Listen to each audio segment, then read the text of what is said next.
Hello, everybody. Welcome to the lounge. Hope you're all doing well on this, I think, Friday, April the 16th. Yep, it's Friday, April the 16th. And what have I been up to? Well, first off, I've been up to doing a lot of house hunting, and the market out there is simply crazy. Like, I've got offers in on different places, there's different bidding wars that are going to take place, and out of what's on the market, I don't even know what I'm going to get. So it's been sort of a busy week for me, but I did want to make a video because lately Facebook Messenger and legacy tech in general have become a little bit extra creepy, and I wanted to show you guys how.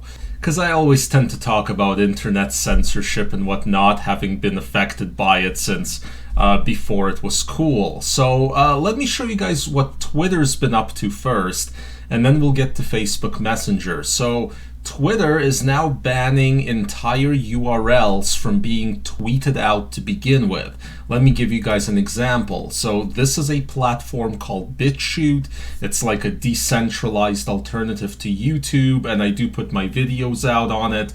I'll link to this in the description to my page on there. But watch what happens when I try to link to the page now off of Twitter, and recently this was allowed. So I'm just going to take a very innocent how-to video, just a random one about reducing woodpecker noise, and I'm going to try and tweet it out. Watch this.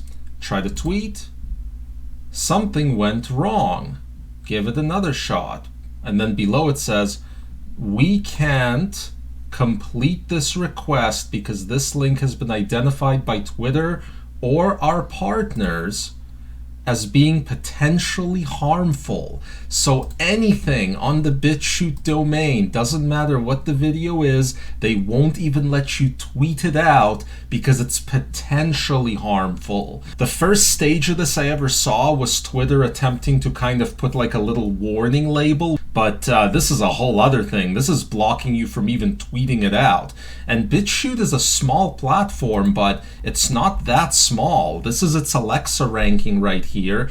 It's in the top 1,500 websites globally. So it's quite a thing to block every URL that's from bitchute.com. As a result of BitChute being what it is, it's sort of a space for people who are sort of banned everywhere else. And as a result, it's not exactly the most sane and balanced place on the internet. But if you're using BitChute, you understand that. And as a result of sort of the decentralized free-for-all that BitChute is, that kind of works on similar technology as BitTorrent, I'm able to publish on it, and I can publish whatever I want. So, I mean, it's a great platform, and it's a terrible thing for Twitter, who claims to be in the free speech wing of the free speech party, to be blocking it, like outright blocking it.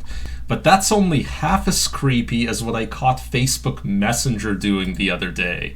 Check this out. So I was having a conversation with somebody within Facebook Messenger, and they told me that they sent me a bunch of messages, and then a short while later, the messages were just gone, deleted out of the conversation. I couldn't see them on my end, though initially I did see in my sort of notifications that they were coming, but when I clicked, they were gone. And it looks like basically Facebook Messenger deleted those messages due to their content. Now, the content was something edgy. The person I was talking to was really angry that certain groups were getting the vaccine early compared to other groups, and it was like a whole racial difference. So, edgy conversation, but we're talking private, one-on-one conversation inside a messenger that Facebook went ahead and just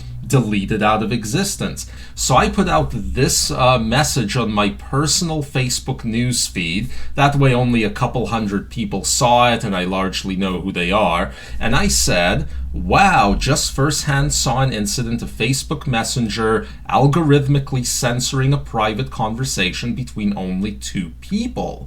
And then I said, has anyone else experienced this? And I got several responses, and some of them weren't anything, but I got this one from a girl I know named Crystal. She says, I got a 30-day ban for a private convo I had on Facebook Messenger. And I asked her, I said, are you certain the ban was applied because of the private convo, not due to another post that you made publicly? And she says, yes, it was for a meme I had sent in Messenger. They even showed me which one and the part of the convo that went with it. So Facebook Messenger apparently is taking it upon themselves, or rather Facebook Corporation is taking it upon themselves to not only monitor your absolutely private conversations, but to delete messages when they don't like them, or to ban you when they don't like them. That's a whole other ball game than regulating public posts that you're posting for large audiences. Now at that point, I had already become a scant user of Facebook Messenger because, well, of all this kind of creepy stuff. But that's it. For me, that was the end of the line. I switched to Discord for my Pokemon Go chat. That was one thing I was still using Facebook Messenger for. And I switched to Signal entirely. I downloaded Signal for my phone a while ago, but then I put it on my desktop and I synchronized it with my phone, and that just totally replaces Facebook Messenger completely. So I am out on Facebook Messenger, and kind of in broader terms, I'm very concerned about what's going on with legacy tech in general. There doesn't seem to be a centralized entity that can keep itself in check as far as censorship. And when the tech CEOs go in front of Congress, the entire posture of the conversation that they have is more like, oh, why aren't you guys censoring more? Why aren't you guys doing more management of the content? And the CEOs are all, we're censoring as fast as we can and as much as we can, and stuff that is not good is still getting through. As far as I can tell, every centralized entity, whether it's Twitter, Facebook, YouTube, whatever, is not going to respect actual free speech on their platform. So that means that these are all going to have to be replaced by decentralized competitors. Now that's kind of all I had to say on the topic of internet censorship, but I did want to talk a little bit about crypto because it ties into the subject. Like right here we have in the top 20 blockchains now, we have Theta, which is a decentralized YouTube alternative. The website is theta.tv, and essentially they're a little bit like BitChute, but they run on blockchain rather than through just kind of a BitTorrent kind of ecosystem. So we do already have decentralized competitors to legacy tech breaking out. But otherwise, in terms of what's generally going on in crypto this week, in my opinion, right now in the crypto space, on the short term, things are incredibly overheated. There's all kinds of signs that things are overheated. For example, right now the fourth blockchain overall at a mind-boggling $77 billion market cap is Ripple. Ripple fails the blockchain trilemma. It's not truly decentralized. And whenever I see them so pumped up, way above $1, that tells me that there's a lot of newbie mania going on. Same with Dogecoin being at over 30 cents, up 487% in the last 7 days. Again, that's newbie mania right there.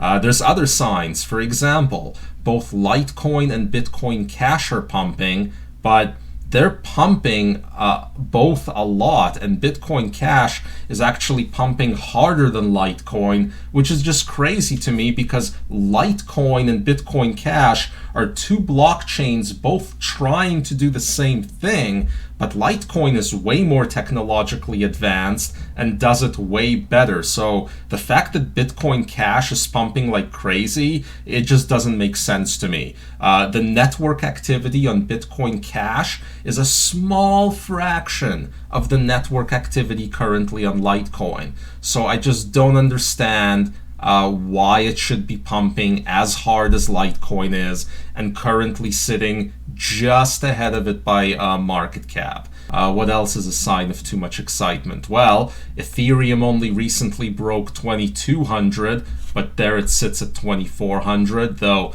it's a little bit harder to be bearish on Ethereum. But just below it, Binance Coin. Binance Coin is basically like ETH 2.0. Not even, it's more like ETH current. But Binance Coin runs on a lot less nodes, making it faster but less decentralized. So again, to me, Binance Coin fails the trilemma. So when it's this heavily valued, that's kind of another sign of mania to me. And yeah, I mean, for God's sake, Dogecoin is above Cardano. That's just nuts. That makes no sense at all. So, long-term, crypto, still fantastic.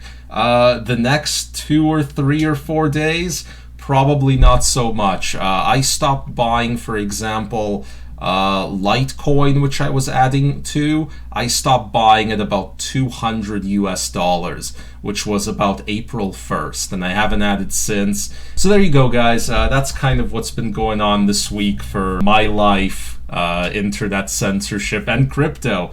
Subscribe if you're new here and if you enjoyed this, and otherwise we'll see you all next time.